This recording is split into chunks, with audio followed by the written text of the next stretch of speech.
Hello बच्चों, how are you. आज हम लोग इस वीडियो में क्या पढ़ने वाले हैं? Rate expression. ठीक है।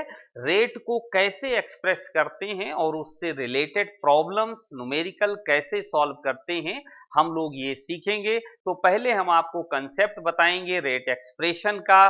ठीक है। और ये तो आप जानते ही हैं कि माई सेल्फ के शुक्ला, और ये है आपका सदाबहार खूबसूरत सा चैनल केमिस्ट्री विद के शुक्ला। तो आइए शुरू करते हैं। ठीक है। रेट एक्सप्रेशन जानते हैं, समझते हैं क्या होता है, कैसे होता है। ठीक है। रेट एक्सप्रेशन, तो देखिए इसको हम एक एग्जाम्पल से बेहतर समझने की कोशिश करेंगे। जैसे हमने लिखा N2O5। क्या लिखा बेटा? N2O5। क्या नाम है इसका? Di nitrogen pentoxide. ठीक है। तो डाई नाइट्रोजन पेंटॉक्साइड, अब ये मान लो डिकम्पोज होता है और बनता है NO2। ठीक है। Plus O2। तो इसको बैलेंस कर लेते हैं। यहां 2 कर दें, यहां 4 कर दें, तो देखिए भाई 10 8, ये कितना बन गई? 2। तो हमें नाइट्रोजन डाई ऑक्साइड और ऑक्सीजन दो प्रोडक्ट यहां पर हमें मिल गए हैं।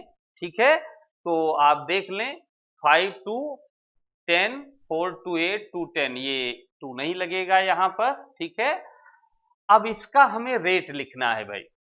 तो देखिए, rate of rate of disappearance मैं लिखता हूं, rate of disappearance of N2O5।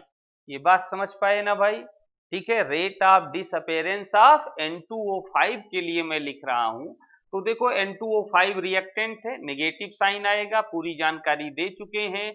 ठीक है। और जब भी हम रेट लिखते हैं, जब तक हमसे कहा ना जाए, डिमांड ना की जाए, तब तक हम इंस्टैन्टेनियस रेट को मेंशन नहीं करते, एवरेज रेट ही लिखते और पढ़ते हैं।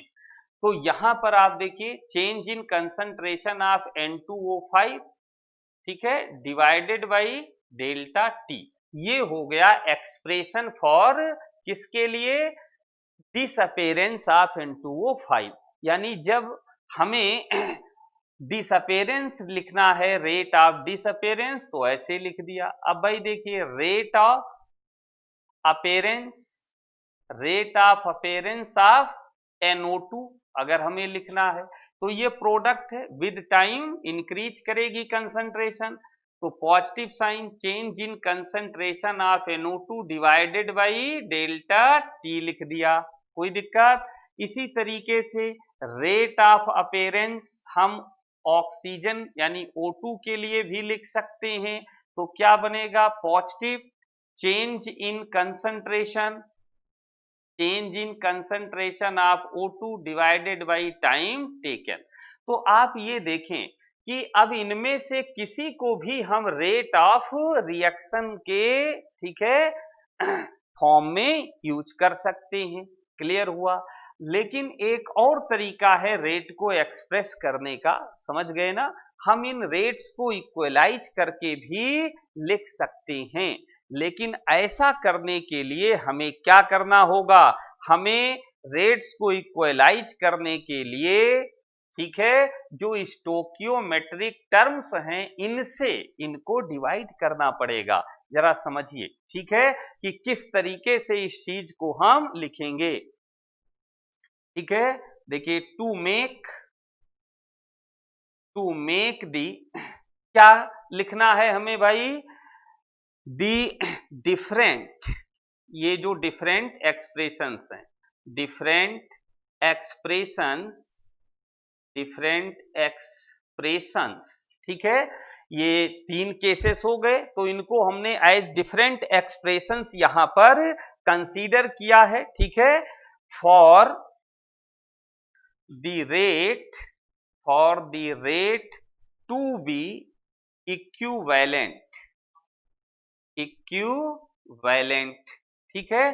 कैसे लिखेंगे? देखो बेटा, rate of reaction, rate of reaction is equal to, अब देखो हमें समझना क्या है, ये हम ऐसे लिख लेते हैं, 1 मिनट के लिए समझना। डेल्टा यानी change in concentration of 5 divided by delta T लिख लिया इज इक्वल टू प्लस यहां पर हमने लिखा NO2 के लिए, ठीक है, वही टर्म्स मैं लिख लेता हूं, और ये हो गया O2 के लिए, ठीक है।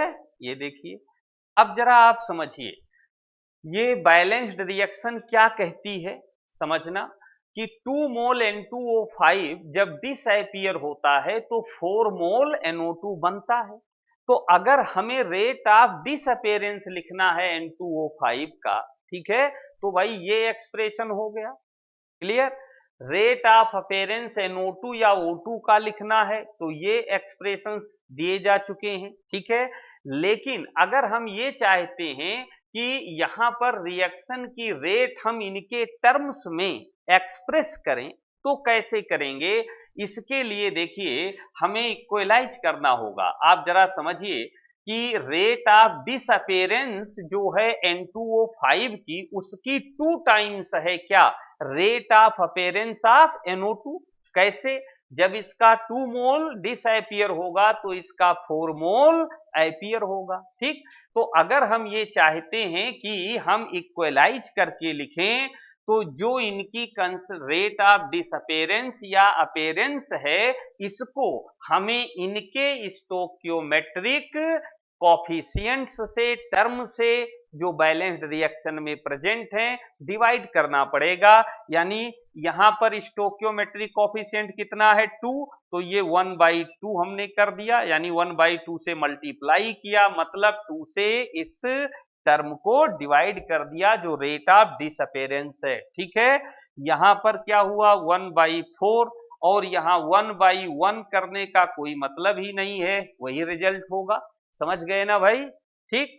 तो ये हमारा रेट एक्सप्रेशन हो गया, ठीक है, जहां पर हमने इन डिफरेंट टर्म्स को इक्वलाइज कर लिया, इक्विवेलेंट बना लिया, ठीक, समझ गए, कोई दिक्कत तो नोट करें जल्दी से इसको, ठीक है, नोट कीजिए फटाफट।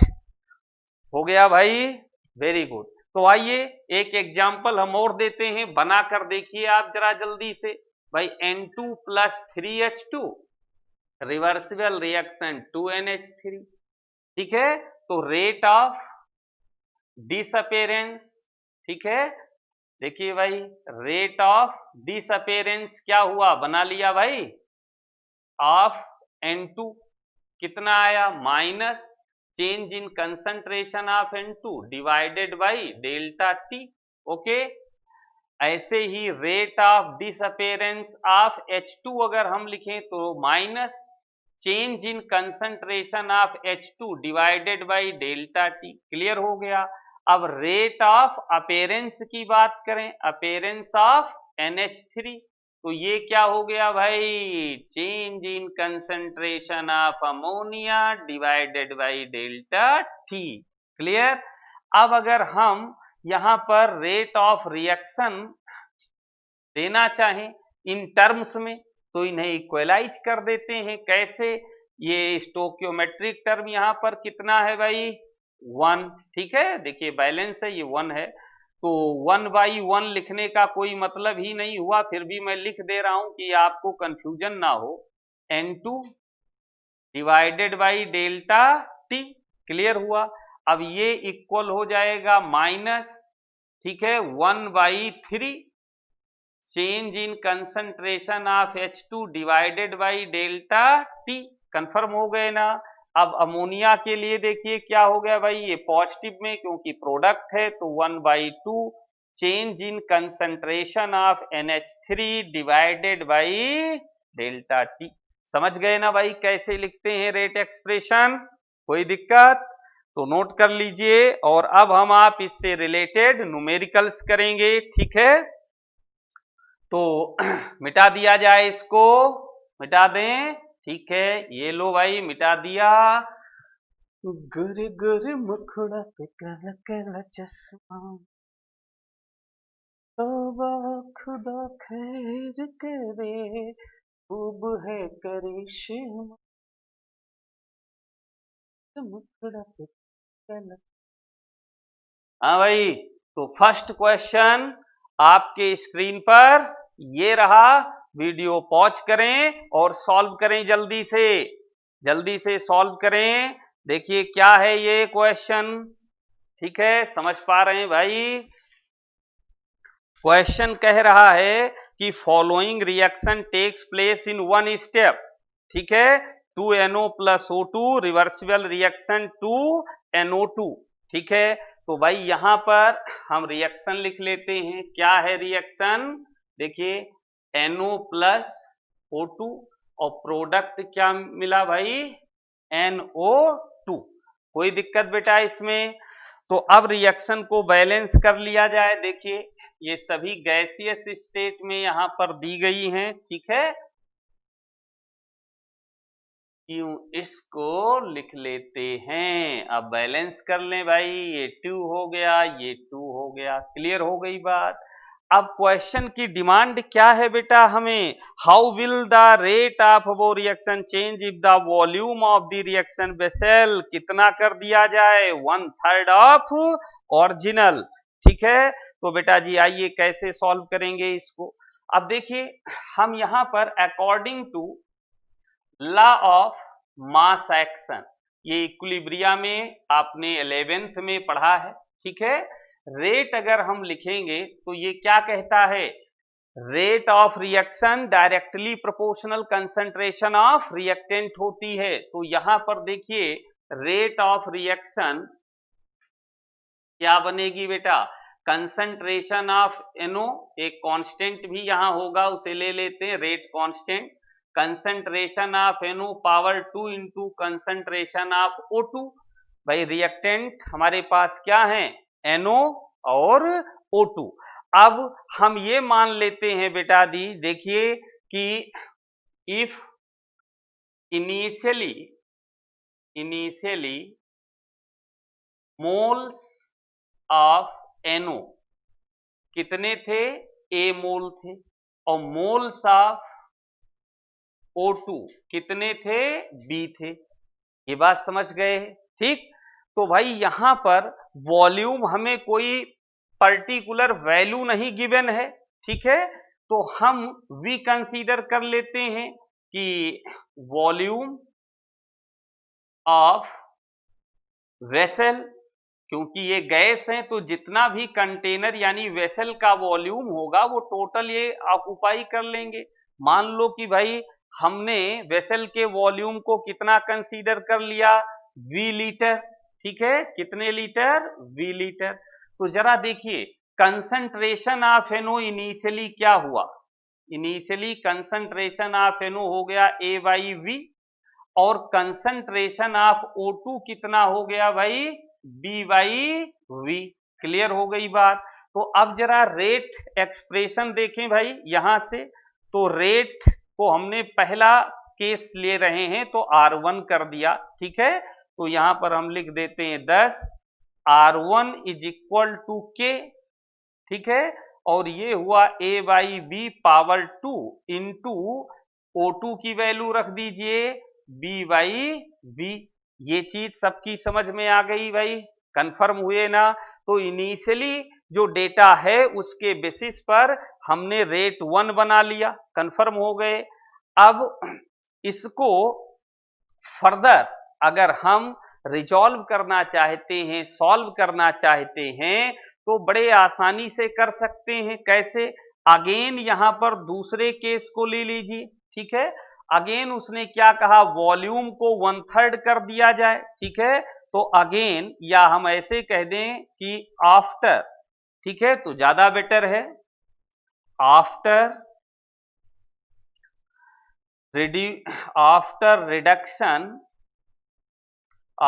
Reduction in the volume. अब जो नया वॉल्यूम है वो इनिशियल का कितना हो गया भाई? 1/3 हो गया, ठीक है। तो जरा देखिए नई रेट एक्सप्रेशन क्या मिलेगा? के। अब जो ए है, ठीक है, ये तो वही रहेगा। वॉल्यूम इनिशियल का कितना हुआ? 1/3। मतलब यहां पर हम ऐसे लिख सकते हैं V/3, ठीक है। ये चीज समझ पा रहे हैं? अब ये जो 3 है ये क्या होगा, ये ऊपर आ जाएगा न्यूमरेटर में, तो ऐसे लिख दूं 3a/v। समझ में आ रही है सबको? और ये हो गया 3b/v। क्लियर? अब ये हमारी इक्वेशन फर्स्ट हो गई, ये इक्वेशन सेकंड हो गई। कंफर्म हो गए ना भाई? अब अगर हम इसे सॉल्व कर लें, देखिए 10 R1/R2 रेशियो ले लें, तो R1/R2 जब हम लेंगे तो भाई देखिए K से K कैंसिल हो गया। समझ में आ रही बात बेटा? V से V कैंसिल हो जाएंगे, ठीक है, A से A और B से B कैंसिल हो जाएंगे, तो बचेगा क्या हमारा, ये आएगा 27। आप सॉल्व करके देखें, ठीक है, 27 ही आएगा। तो इसका मतलब यहां पर ये चीज हमें क्या मिली भाई, कंफर्म हुए ना? तो देखिए 27 का व्यू बनेगा हमारे पास, ठीक है, कोई दिक्कत? तो जरा बताइए कि यहां पर R2 जो है हमारा वो R1 के रेस्पेक्ट में कितने टाइम्स हो गया बेटा? 27 टाइम्स। तो ये हमारा आंसर हुआ। जब हमने वॉल्यूम कम कर दिया तो वॉल्यूम कम करने से जो कंसंट्रेशन है वो बढ़ गई, और कंसंट्रेशन बढ़ गई तो रेट भी बढ़ जाएगी, क्योंकि रेट डायरेक्टली प्रोपोर्शनल किसके होती है, कंसंट्रेशन ऑफ द रिएक्टेंट। तो क्लियर हो गया? सॉल्व कर लें इसे भाई, जल्दी करें। नेक्स्ट क्वेश्चन लेते हैं। नेक्स्ट क्वेश्चन, ठीक है, ये हो गया भाई। तो बेटा जी देखिए दूसरा क्वेश्चन ऑलरेडी ये पूछा जा चुका है एग्जाम में, ठीक है, नीट में आया हुआ क्वेश्चन है, बहुत ही जबरदस्त बेहतरीन क्वेश्चन है। तो जल्दी से इसे सॉल्व करें, बताएं। कर लिया? ठीक है, तो भाई अब इसमें रिएक्शन दी है, देखो मेरी बारी आ गई, N2 + 3H2 reversible reaction 2NH3। Clear हुई बात? अब बेटा यहां पर हम रेट एक्सप्रेशन लिख लेते हैं जल्दी से, ठीक है। रेट ऑफ रिएक्शन का क्या एक्सप्रेशन बनेगा ये देखो, ठीक है, क्या लिखते हैं, डी डेल्टा कर लो, कोई रेस्ट्रिक्शन नहीं है, dt is equal to -1/3 change in concentration of H2 upon dt is equal to change in concentration हमें लिखना है किसके लिए, अमोनिया के लिए भाई, अपॉन dt। ये बात कंफर्म हो गई, सभी लोग समझ पाए यहां पर। अब देखिए यहां पर आपको अमोनिया के लिए, ठीक है, गिवन है, क्या गिवन है भाई, गिवन, ठीक है, DNH3/dt, ठीक है। अब जरा थोड़ा सा दिमाग लगाएं, क्वेश्चन ने rate of appearance of ammonia दी है, क्या दी है, rate of appearance of ammonia दी है आपको, ठीक है, कितना, 0.001 किलोग्राम पर आर दिया है, उसने रेट ऑफ अपीयरेंस दिया है, और हमने आपसे कहा था रेट ऑफ अपीयरेंस या डिसअपीयरेंस लिखते समय स्टोइकियोमेट्रिक कोफिशिएंट से डिवाइड नहीं करते हैं। जब हम इन टर्म्स को इक्वलाइज करते हैं, रिएक्टेंट्स, अलग अलग रिएक्टेंट्स के जो रेट ऑफ डिसअपीयरेंस या प्रोडक्ट का रेट ऑफ अपीयरेंस है, जब इनको हम इक्विवेलेंट टर्म में लाते हैं तब स्टोइकियोमेट्रिक टर्म से हम डिवाइड करते हैं। ये बात समझ पाए ना भाई, ठीक है। तो अब आप क्या करें कि इसको सबसे पहले, ठीक है, यहां पर जो टर्म दिया है इसको बेटा मोल्स में कन्वर्ट कर दें। देखिए याद रखना, यहां पे जो कंसंट्रेशन टर्म है हमने कहा था ये मोलैरिटी का टर्म है, मोल्स पर लीटर, और दिया किसमें, किलोग्राम पर आर में। तो अगर हम इसको ऐसे लिख दें, देखो 0.001 इंटू 1000, तो ये ग्राम बन गया, समझना। अब अमोनिया की बात है तो इसका मोलर मास 17 होता है, अब gram weight upon molar mass कर दें तो क्या बन गया, मोल्स ऑफ अमोनिया पर आर। तो यहां पर ये क्या आ गया भाई, मोल्स पर आर। ये बात समझ पा रहे हैं कि नहीं भाई, बोलो, कंफर्म हुए कि नहीं, ठीक है। अब ये मोल्स पर आर हो गया। तो अब हमें बताना क्या है, इसके बेसिस पर हमें बताना है यहां पर rate of disappearance of hydrogen. Clear हो गई बात, कोई दिक्कत?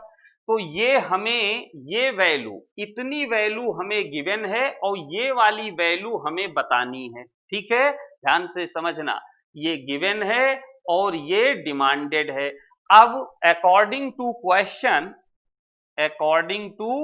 क्वेश्चन हम क्या कर लें, इन टर्म्स को इक्वलाइज कर लें। तो देखिए 1/3, देखिए कैलकुलेशन करते समय ये नेगेटिव या पॉजिटिव साइन का कोई इंपॉर्टेंस नहीं होता, इनका क्या इंपॉर्टेंस है वो ऑलरेडी आपको हम लास्ट वीडियो में, फर्स्ट वीडियो में बता चुके हैं। तो 1/3, ठीक है, change in concentration of H2 upon dt is equal to 1/2 change in concentration of NH3 divided by dt।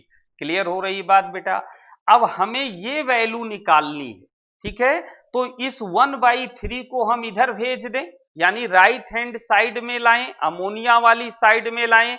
तो हम क्या लिख सकते हैं भाई, देखिए change in concentration of H2 upon dt is equal to 3/2 change in concentration of ammonia divided by dt। Clear?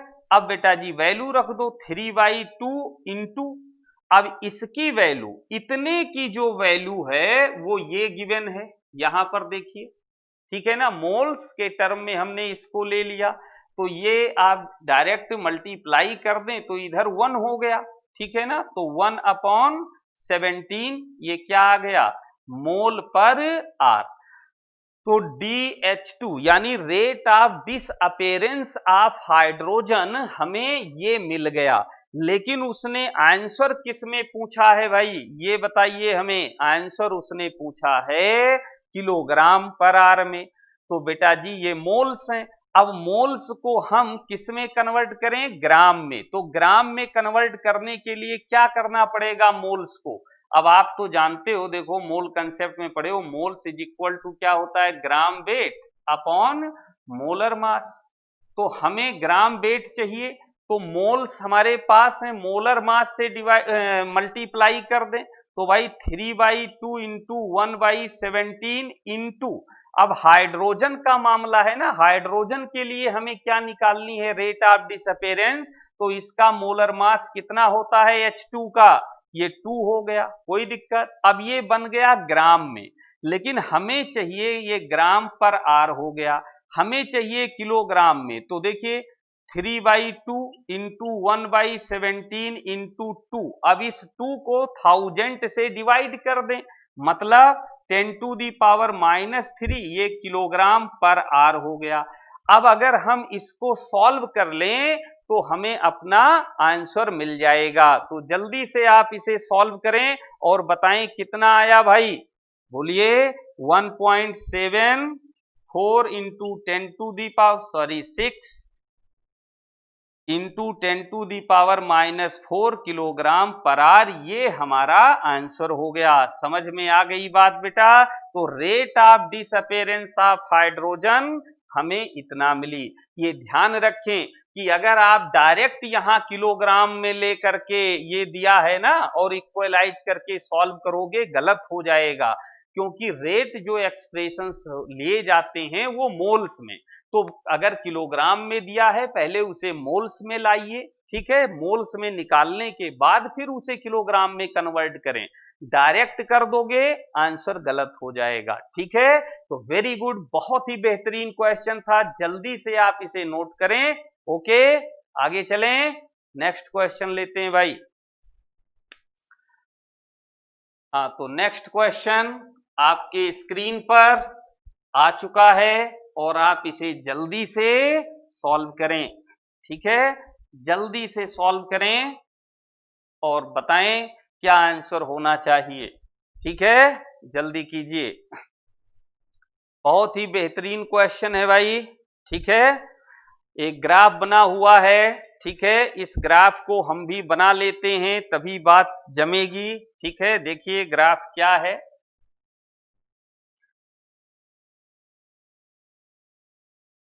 दिल छोड़ के हो मेरा वफाएं मेरी याद करोगी हो दिल छोड़ के।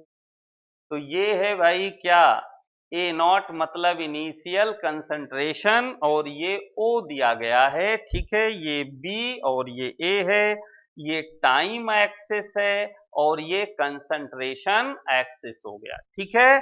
अब देखिए क्वेश्चन ये कह रहा है भाई कि इस फिगर के बेसिस पर, ठीक है, जो रिएक्शन दी गई है आपको वो क्या है, ए से एन बी बन रहा है।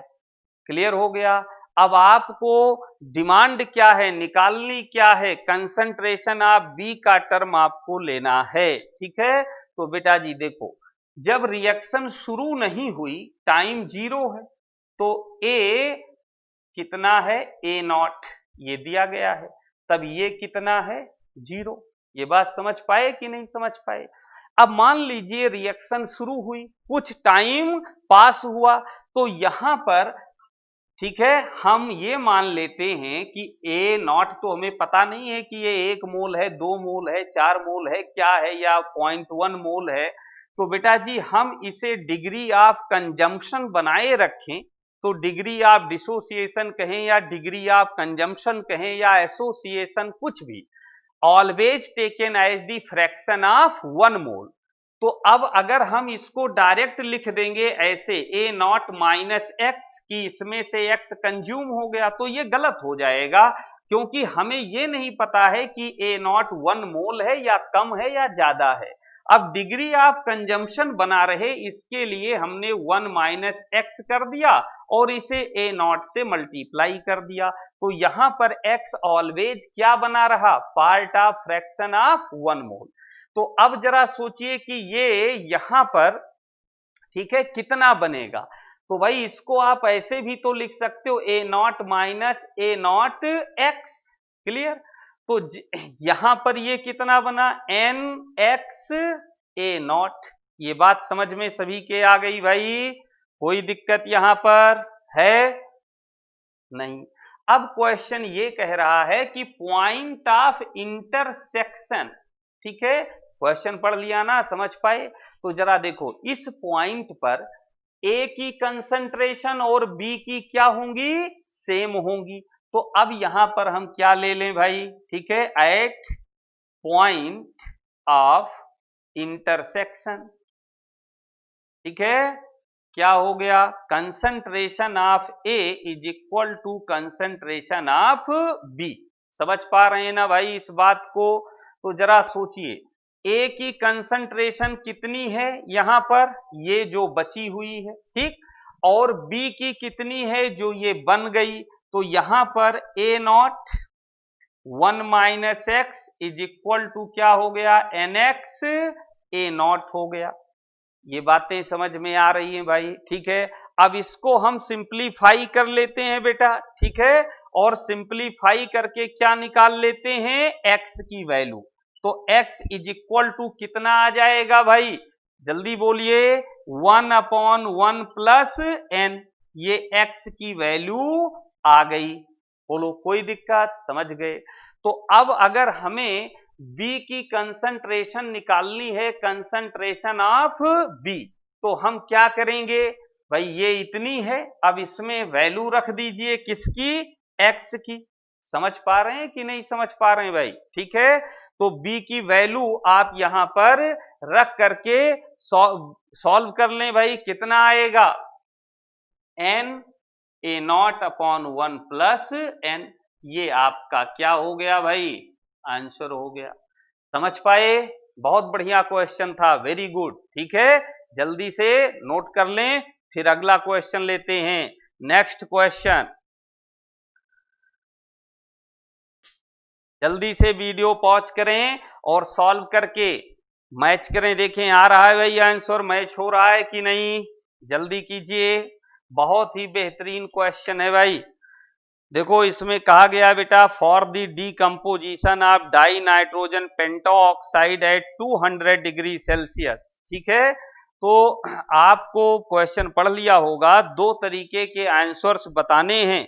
एक तो आपको बताना है एटीएम मिनट इनवर्स के टर्म में, दूसरा mole litre inverse second inverse के टर्म में। तो आप कैसे इसको सॉल्व करेंगे? तो देखिए हम यहां पर इसको मिटा दिया जाए। ओके, ये देखिए मिट गया भाई, ठीक है। अब रिएक्शन सबसे पहले हम लिख लेते हैं, बहुत ही बेहतरीन क्वेश्चन है ये, जेईई मेंस का क्वेश्चन है, ठीक है। तो बेटा यहां पर रिएक्शन क्या है हमारी, N2O5, ठीक है। इससे क्या बन रहा है, रिवर्सिबल साइन दिया है भाई, नहीं, तो N2O4 प्लस O2। अब इसको बैलेंस कर लीजिए, ठीक है, सभी गैसियस स्टेट में गिवन है, तो 1/2 ये गैसियस स्टेट में है, ठीक है। ये है N2O5, ये है N2O4 और ये है ऑक्सीजन। अब बेटा जी इनिशियल प्रेशर यहां पर आपको दिया गया है, ठीक है, कितना, 114। तो देखिए यहां पर मैं ऐसे लिख देता हूं कि इनिशियल, INI से इनिशियल समझ लेना, ये 114 mmHg गिवन है। तो जब कंटेनर में शुरू में ये है तो ये क्या है, 0 अब आप कहोगे यहां मोल्स लेते हैं, प्रेशर कैसे ले लिया? तो भाई जी आप ये समझ लो कि ये जिस कंटेनर में है गैस है वो कंटेनर बंद है, तो वॉल्यूम क्या हुआ, कांस्टेंट हुआ। अब अगर भाई वॉल्यूम कांस्टेंट है तो इस बात को ऐसे समझ लो ना, PV is equal to nRT से, ठीक है। तो V कांस्टेंट हो गया, R और T नेचुरली ये क्या है, यहां पर देखिए कांस्टेंट दिए गए हैं, तो रिजल्ट क्या आया, P डायरेक्टली प्रोपोर्शनल N, यानी हम प्रेशर को मोल की तरह या मोल को प्रेशर की तरह हम ट्रीट कर सकते हैं। क्लियर हो गई बात? अब मान लीजिए कि 114 में से P प्रेशर कम हुआ, यानी अगर ये 114 मोल है, अब इसमें से P मोल क्या हो गए, कंज्यूम हो गए, ठीक है। तो देखिए भाई 114 माइनस P, तो ये कितना बना P और ये कितना बना P/2। तो टोटल मोल्स कितने हो गए भाई, निकालिए, टोटल मोल्स कह दो या टोटल प्रेशर, यहां से समझ गए ना बात, टोटल कितने हो गए, 114 माइनस P प्लस P/2। ये बात क्लियर हो गई। अब अगर आप क्वेश्चन ध्यान से देखें, यहां पर समझने की कोशिश करें, तो देखिए टोटल मोल्स 113 दिया गया है, ठीक है, यानी प्रेशर, तो ये तो कैंसिल हो गया, तो ये बचा कितना यहां पर 114 प्लस P/2, और ये वैल्यू किसके इक्वल दी गई है, तो यहां पर गिवन है, क्या गिवन है बेटा, 114 plus P/2 is equal to 113। अब यहां से सॉल्व करके हम क्या निकाल सकते हैं, प्रेशर यानी P, ये P क्या है, वो वैल्यू है प्रेशर की जो कम हो गई या जितने मोल्स यहां पर कम हो गए। तो जरा सॉल्व करो, P कितना आया भाई, 38 mmHg। अब हम इसे मोल्स भी बोल देते हैं, प्रेशर भी, तो कंफ्यूज मत होना, ठीक है प्रेशर लेकिन ट्रीट कर रहे हैं मोल्स की तरह। तो P की वैल्यू निकल आई भाई, कोई दिक्कत? तो अब जरा आप ये देख लीजिए कि डिक्रीज कितना हुआ, ठीक है, तो डिक्रीज इन प्रेशर हमें निकालना है, ठीक है। अब हम आप जानते हैं कि एटमॉस्फेरिक प्रेशर होता कितना है, 1 atm की वैल्यू है 760। तो हमें जब एटीएम में आंसर देना है तो यहां पर हम इसको क्या करें, एटीएम में कन्वर्ट कर देना, और 38/760, ठीक है, ये क्या हो गया, एटीएम हो गया। ये बात समझ पा रहे हैं ना, आंसर एटीएम में लाना है इसलिए हमने ऐसा कर दिया है यहां पर। क्लियर? तो जरा देखिए इसने 25 मिनट की बात की थी, तो decrease in pressure, decrease in pressure, ठीक है, इन 25 मिनट्स, ठीक है, कितना हो गया, 38/760 एटीएम। अब कंसंट्रेशन की बात करनी है, तो एक बार फिर अब हम फॉर्मूले का यूज कर लें, प्रॉब्लम हमारी सॉल्व हो गई, ठीक है। तो भाई रेट निकाल लेते हैं, तो नाउ रेट अब जैसे हम रेट में लिखते थे change in concentration upon time taken, तो चेंज या ठीक है डिक्रीज कह दो या इसको चेंज कह दो, एक ही बात है। ठीक है, तो ये हो गया भाई 38 अपॉन 760 डिवाइडेड बाई 25। अब इसको अगर हम सॉल्व कर लें तो हमें रेट मिल गई किसमें, एटीएम, ठीक है, मिनट इनवर्स में, क्योंकि जो यहां पर टाइम है वो मिनट में है, तो 0.002 एटीएम, ठीक है, मिनट इनवर्स, ये हमारा आंसर हो गया भाई। ओके, तो जल्दी से नोट कर लें इसको, हो गया। नेक्स्ट क्वेश्चन लेते हैं भाई, जल्दी करें, नेक्स्ट क्वेश्चन लेते हैं। वेरी गुड, हो गया। तो नेक्स्ट तो बड़ा आसान है, आप खुद सॉल्व कर सकते हैं, एक बार वीडियो पॉज करें और जल्दी से करें। ठीक है, आप ग्रेट हैं, ठीक है, महान हैं, आप सॉल्व कर सकते हैं भाई, जल्दी कीजिए। हाँ भाई, कर लिया।